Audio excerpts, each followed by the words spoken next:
My name is Selah Maren, and before I ever learned how to stand in the light, I belonged to the quiet corners where shadows breathe. I used to think of myself as powerful, untouchable even, but now when I look back, I see a girl who mistook chains for jewelry, a girl who wrapped herself in darkness because she thought it was velvet, a girl who didn't understand that the whispers she listened to were slowly hollowing her out, carving pieces of her humanity like souvenirs for something unseen. I speak this now, not from shame, but from a strange kind of reverence for the truth. Because truth, once it sinks its teeth in, refuses to release you. I remember the first time I felt the world shift beneath me, the kind of shift that doesn't come from earthquakes or storms, but from the realization that your life isn't what you believed it to be. I was sitting alone in a dim room, crowded with candles, the air thick with incense and intention. I'd been practicing for years, rituals, sigils, invocations, and I wasn't the frightened novice I once was. I was precise, I was confident, I was certain I understood the forces I worked with. But that night, when the flame on the central candle twisted into a shape that looked disturbingly like a hand reaching for me, I felt something I hadn't felt in years: terror, not the kind that startles you and fades, but the ancestral kind, the kind your bones recognize before your mind catches up. My name echoed in the room, though no one living was there to say it. Not a whisper, those I was used to, but a rasp, like the air itself had grown vocal cords just to mock me. Selah. A single word, but it felt like an accusation, like a reminder, like ownership. I should have run then. I should have closed the book, snuffed out the candles, walked outside, and let the moon wash over me until my thoughts cleared. But I stayed because leaving felt like betraying everything I had built my identity upon. I had committed years to this path, convinced myself that the darkness I courted was cooperative, transactional. I gave something, I received something, simple, fair. But that night I realized I had never been in negotiation, I had been in submission. My mother used to tell me that names carry weight, that speaking your own name aloud before doing anything important anchors you, reminds the world and yourself who you are. I never believed her. I thought she was reciting some church-flavored superstition meant to keep daughters from wandering too far from the safe and predictable. But when that voice spoke my name in a place it didn't belong, I felt the truth of her words like a slap. I wasn't anchored. I wasn't protected. I wasn't even present anymore. I was a vessel, polished on the outside, cracked to dust on the inside. So I did the first brave thing I had done in years. I whispered my own name back into the darkness. Selah. Quiet, uncertain, but mine. And the room trembled, not physically, but spiritually. Something recoiled like a creature stung. For the first time, there was distance between me and it, thin as a breath, but real. I didn't know then that whispering my own name would be the first step toward reclaiming my soul, or that the psalms I had once ignored would become the backbone of my survival. All I knew in that moment was that the darkness knew me too well, and I was about to learn why. I walked away on a night when the world felt too small to hold everything inside me, a night when every instinct begged me to run, though I had no destination in mind. The air was thick and wet, carrying the metallic scent of an approaching storm, the kind that makes the sky bruise before it breaks. I remember my feet moving before my mind agreed, the door of the house, no, the coven's sanctuary, creaking behind me as if it wanted to warn the others of my escape. I didn't dare look back. I knew if I saw even a flicker of candlelight through the window, a sliver of that familiar red glow, I might lose my resolve and step right back into the prison I'd convinced myself was home. The grass beneath my bare feet was cold and slick, soaking my hem as I crossed the yard, and every step felt heavier than the last, as though the earth wanted to hold me still, or something beneath it did. The night creatures around me quieted as I passed, their silence louder than any scream. I had learned long ago that when the natural world grows still, something unnatural is listening. Yet even with that knowledge clawing at my nerves, I kept moving. I didn't run, not yet, because running would have meant admitting fear, and fear was a scent the darkness loved to follow. Instead, I walked with a shaky attempt at dignity, pretending the tremor in my breath wasn't real, pretending I didn't feel the faint press of invisible eyes tracing the shape of my spine. The wind picked up just enough to push my hair across my face, and the strands clung to my skin like they, too, didn't want to let me go. When I reached the edge of the field, the sky cracked open with a flash of white lightning, illuminating everything for a single, blinding heartbeat. In that moment, just 1 second suspended between light and darkness, I saw the sanctuary behind me, small and harmless looking, almost quaint. How strange, I remember thinking, that a place where so much power moved could appear so ordinary when lit by honest light. But the light vanished as quickly as it came, swallowed by rolling thunder that made the ground tremble under my feet. And the truth returned with the darkness. That place had never been ordinary.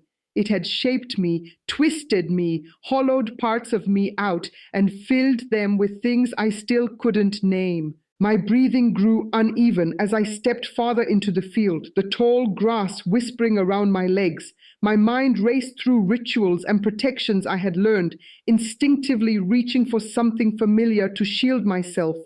But the words tasted wrong now, tainted. I didn't want their protection anymore. I didn't want their power. So instead, with rain beginning to dot my skin, I whispered the only fragment of scripture I remembered from childhood. Something small, almost broken, but mine. The sound of my own voice in the open night startled me, fragile yet defiant. And that's when I felt it. The pressure that had held me for years begin to loosen, just a fraction, like a fist unclenching around my ribs. It wasn't freedom, not yet, but it was the first breath I'd taken in a very long time that didn't taste like someone else's will. I didn't go searching for the first psalm. It found me in the most unlikely of places, as if it had been waiting for me to finally break away from the life that had almost consumed me. After fleeing the sanctuary, my mind had no direction, just a single instinct pulling me somewhere I didn't fully recognize until I stood before it, a small, abandoned chapel leaning against time itself. I had passed it countless times before, always dismissing it as a relic, something too fragile and forgotten to matter. But that night, drenched with rain and trembling from exhaustion, I refused to name as fear. The chapel looked different. It seemed to breathe as though the walls inhaled with the storm and exhaled something older, something watchful. I pushed the warped wooden door open, and it groaned like a wounded creature, protesting my intrusion. The air inside was cold and smelled faintly of damp earth and rotting hymnals. Yet despite the decay, there was a strange clarity to the space, as if something had swept away the unseen residue that usually clings to abandoned places. I stepped inside, closing the door behind me to shut out the ravenous wind. For a moment, I stood in darkness, surrounded by shadows that should have felt familiar to me, but they didn't. These shadows were different. They didn't cling. They didn't whisper. They simply existed. When lightning illuminated the room through a cracked stained glass window, I saw it. A pulpit at the far end, crooked but still standing, and on it, of all things, lay a Bible. The sight struck me with a strange mix of confusion and discomfort. I hadn't touched a Bible since I was a girl, sitting beside my mother, fidgeting in a church pew and pretending to understand sermons that mostly made me sleepy. I approached the pulpit slowly, each step sounding too loud in the quiet. The Bible was swollen from years of moisture, its pages fused into thick, warped clumps. It shouldn't have opened at all. But as I reached for it, another gust of wind shook the chapel, and a single page fluttered free. Softly, as if guided rather than moved, my breath caught. The page landed open to Psalm 27. My fingers hesitated above the thin, yellowed paper. Even the sight of the words stirred something in me, something buried deep, something that remembered peace long before I traded it for darker paths. I traced the first line with my eyes. "The Lord is my light and my salvation. Whom shall I fear?" The words felt impossibly warm against the cold air. Without meaning to, without even thinking, I read them aloud. My voice was hoarse, uneven, almost foreign after years of speaking incantations instead of prayers. Yet the sound echoed through the chapel like a small bell, sharp and clear, and as the last word left my lips, the atmosphere shifted. It wasn't dramatic. No thunder cracked, no beams of light descended. It was subtle, so subtle I almost thought I imagined it. But the pressure I had carried with me, that heavy spiritual weight pressing against the back of my neck since the moment I fled, suddenly eased. Not vanished entirely, but loosened, like invisible claws retracting just enough to let me breathe. It felt as though something dark had been trailing me, ready to reclaim what it thought belonged to it, and the psalm pushed it back a single step, not defeated but held at bay. And in that fragile pause between fear and breath, I realized the psalm hadn't just found me, it had recognized me. Silence became my battlefield in the days that followed, though I didn't understand it at first. I had always associated danger with noise, the crackle of candles burning too hot, the hiss of whispered invocations, the low hum of unseen forces brushing against the edges of my consciousness. Noise had been my world, my language, my protection, and sometimes my prison. But after I read Psalm 27 in that forgotten chapel, the world around me fell into a kind of stillness that felt unnatural, almost surgical, as if someone had carved the sound out of the air. At first I thought it was mercy, peace, a reprieve from the life I had just abandoned. But silence is rarely empty. It's a mirror, a chamber where every unspoken thought rebounds twice as loud, and every fear you try to smother grows teeth. I stayed in that chapel for 2 days, moving between restless sleep and half-conscious pacing, unable to decide whether I was hiding or waiting. The storm outside eventually faded, but the silence inside thickened. It wasn't quiet like the stillness of a forest or the hush of snowfall. It was the quiet of breath held too long, the space between a question and an answer you don't want to hear. And within that quiet, the darkness I had escaped began to press against the walls of my mind, not with voices, those I could resist, but with memories. Memories of rituals I had performed with hands that trembled even when I pretended confidence. Memories of nights when I felt something glide between my thoughts as easily as smoke slips under a door. Memories of the way certain shadows seemed to watch me, patient and hungry. In that silence, the truth grew loud. I had never been in control, not once, and the forces I had turned my back on did not appreciate being abandoned. The first night after the storm cleared, I felt it, the presence I had sensed since fleeing the sanctuary. It crept in like a drop in temperature, a shift in gravity, a prickling along the back of my neck. But there were no whispers, no growls, no echoes, only silence so deep it felt hostile. I curled up against the chapel's wall, pulling a dusty blanket around me like it could shield me from the unseen. My breath came in tight bursts as I tried to recall every protective chant I had learned, every ward, every sigil. But the words snagged on my tongue, caught between who I had been and who I was trying to become. And then, almost without thinking, I whispered a psalm again. Not Psalm 27, my mind couldn't hold those words fully anymore, but fragments, pieces I remembered from childhood visits to church with my mother. I wasn't praying, I wasn't invoking, I was reaching, grasping for something familiar, something that felt like me instead of the thing I had allowed myself to become. The silence shifted in response, recoiling the way a shadow recoils from firelight. The pressure around me pulled back, not gone but weakened, like the force behind it was hesitating. That hesitation gave me breath. Breath gave me strength, and strength gave me defiance. From then on, every time the silence grew heavy enough to suffocate me, I whispered the psalms I could recall. Even when the words stumbled out of order, they became my rhythm, my heartbeat, my shield. Not because I believed in their power, belief had not yet returned to me, but because the darkness believed in their threat, and in that strange trembling equilibrium, I realized that silence wasn't the absence of sound. It was the space in which I was learning to claim my voice again. The other 6 psalms did not arrive in any holy beam of light or through some sudden revelation. They slipped into my life the way truth often does, quietly, inconveniently, and exactly when I needed them the most.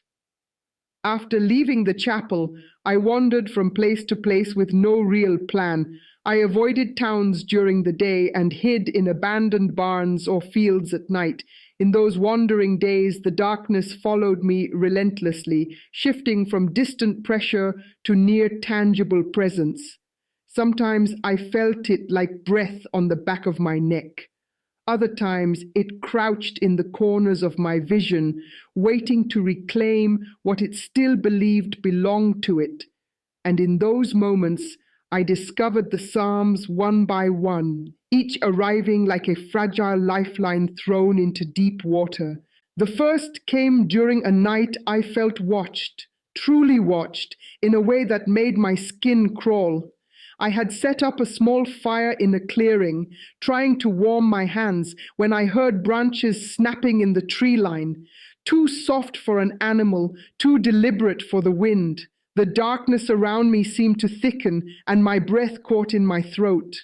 My mind scrambled for the words of the first psalm, but they slipped away like frightened birds. Instead, another set of words surfaced in my memory, gentle but firm. Even though I walk through the valley of the shadow of death. Psalm 23. My mother had whispered it once while brushing my hair after a nightmare. Saying it aloud now felt like stepping into an old, forgotten doorway. The moment the words left my lips, the sensation of being watched receded.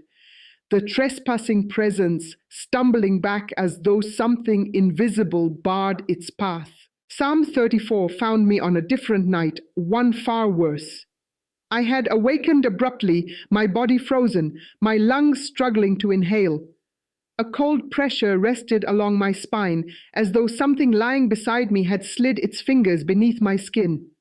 I wanted to scream, but my voice was trapped somewhere between terror and paralysis. Desperation clawed through me, dragging memories of a verse I hadn't spoken since childhood. I sought the Lord, and he answered me and delivered me from all my fears. The moment I forced out the words, the cold pressure vanished as if ripped away, leaving me shaking and drenched in sweat, but free. Psalm 91 came with the sunrise, an unsettling, muted sunrise that looked wrong, as though the light itself was hesitant. I felt exposed, unsafe even in daylight, and as I walked along an empty dirt road, I whispered that psalm over and over like a mantra. The verse about angels guarding in all ways made my voice crack. I didn't fully believe it, but something within me wanted to. Psalm 18 surfaced on a day when exhaustion made me stumble. My legs felt heavy, my thoughts even heavier, and I could sense the darkness creeping closer, drawn to my weakness. The psalm came like a drumbeat in my mind: strength, refuge, deliverance. My body obeyed the rhythm even when my spirit didn't. Psalm 46 appeared when I no longer had the energy to speak loudly. I whispered it into my sleeve while hiding under an overpass, waiting for the trembling in my limbs to subside. The words felt like the ground beneath me firmed, if only for a moment. And Psalm 121, that one came when I finally dared to look upward after so long. The sky seemed too vast, too bright, too indifferent, but the psalm reminded me that help did not come from the shadows I once served, nor from the earth beneath my feet. It came from somewhere higher, somewhere I had been running from.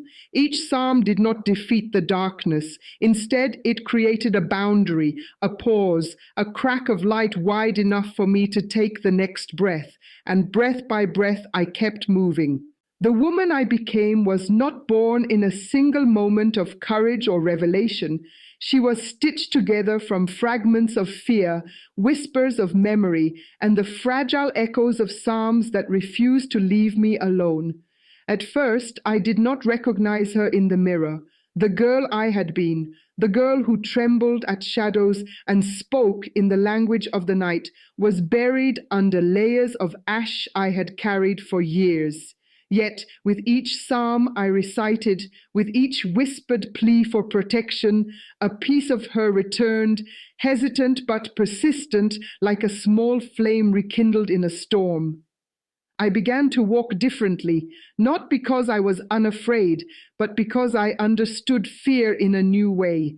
It was not a chain to bind me, but a warning, a signal of where my courage still needed to reach. The streets I wandered were empty most nights, yet I never felt truly alone. Shadows lingered at the edges of my vision, stretching and twisting as if trying to persuade me that I had nowhere to belong.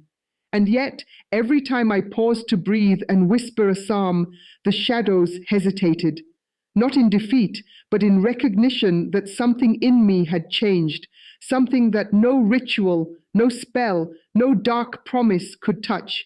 My power no longer came from fear or submission. It came from memory, from the reclamation of a voice that had been silenced for too long. I was no longer speaking to darkness. I was speaking for myself. I started to notice small shifts in my body and mind, subtle but undeniable. My hands, once trembling with the residue of years in the coven, grew steady as I held onto the words that protected me. My nights, once a canvas for nightmares and invisible assaults, became periods of preparation, reflection, and quiet defiance.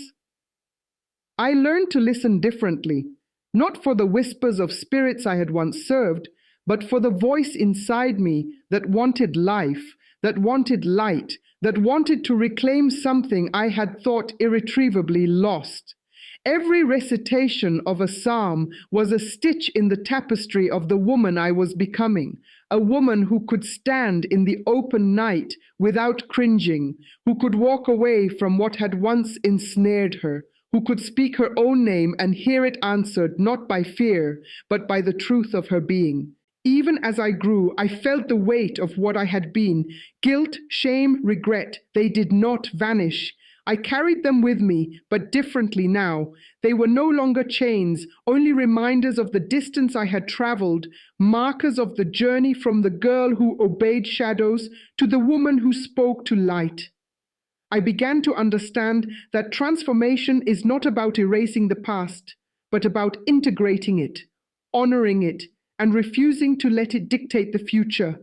Each psalm, each whispered verse, each memory reclaimed became part of a new architecture within me, one that could support both grief and hope, fear and courage, darkness and light. I am Selah Maren, and the woman I became walks in steps measured by awareness and survival, not by the compulsion to control or dominate. She knows the cost of obedience to shadows, and she knows the relief of reclaiming her own will. She is fragile and fierce, haunted and resilient, and she carries within her the rhythm of psalms that have slowly taught her how to paralyze the forces that once sought to paralyze her. She is a work unfinished, always unfolding, and yet in her breath, in her stance, in the tremor that sometimes returns when she remembers too well, she is fully herself for the first time. Even now, after nights spent in the quiet of my own company, after the trembling and the whispered psalms, after the shadowed memories of what I once served, I know the journey is far from over. The darkness that sought to claim me still exists. It waits, patient and cunning, in corners of the world and corners of my mind, biding time for the slightest weakness. But I have learned something essential. It is not the absence of fear that defines strength, but the courage to stand in the presence of it, to confront it without surrendering to its seductive pull. Each psalm I discovered, each fragment of light I reclaimed, has become a tool, not just to ward off external forces, but to navigate the labyrinth within myself. There is power in remembrance, power in reclaiming your name, power in speaking truth when all the world tries to convince you that silence is safer. I am not naive. I know that the forces I once courted can return in forms I cannot yet imagine, slipping through cracks in perception or resting beneath layers of deceit. But I also know this: the boundary I have drawn is stronger than the fear that dares to press against it. And that strength is mine. Sometimes I walk beneath the moon and feel the weight of what I have survived pressing gently on my shoulders. It is not a burden. It is the imprint of lessons that have sharpened my instincts and clarified my purpose. I remember the girl I was, curled in the corners of rooms that smelled of candle smoke and old intentions, the girl who learned to speak in darkness and tremble at the absence of light.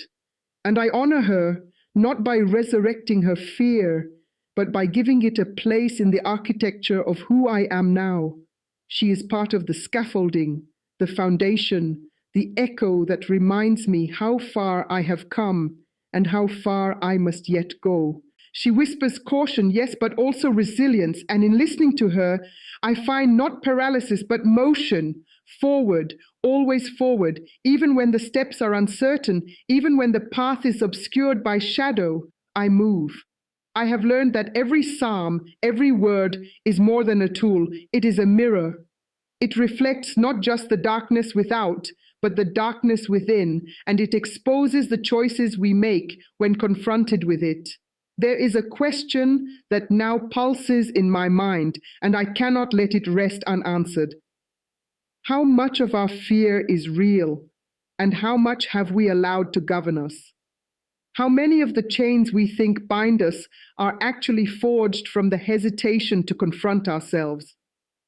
I have seen the face of fear, and I have named it. I have seen the hands of shadows reaching for me, and I have spoken to them in a language that confounds their intent.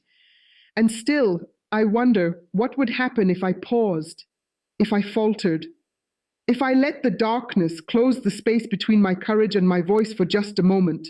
The Psalms have taught me the impossible, how to hold still while the world tries to unmake you, how to plant light in the soil of uncertainty and nurture it until it roots. And yet, the lessons do not end here. They cannot, for the darkness is patient and the world is vast. My journey is a path that bends through shadowed forests and over jagged cliffs of memory, a path where every step is a negotiation between who I was and who I must become. I carry my name like a talisman, and in its sound I find the echo of every choice I have made, every psalm I have whispered, every moment I have survived.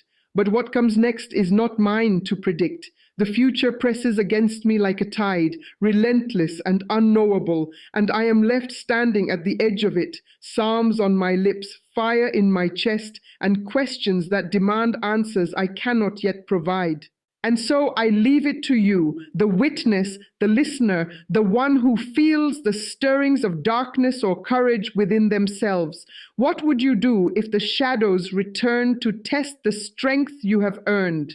What would you whisper when your voice trembles under the weight of what threatens to undo you? Which psalms, which words, which fragments of faith or memory would you dare to speak aloud when all the world seems poised to silence you? The answers are not mine. They are yours to discover, to wrestle with, to declare. And the truth of them, when they emerge, will shape you in ways you may not yet comprehend. For the darkness does not yield easily, but neither does the light that refuses to be ignored. And in the space between, the choice, your choice, awaits, heavier, more potent, and more revealing than any fear you have ever known.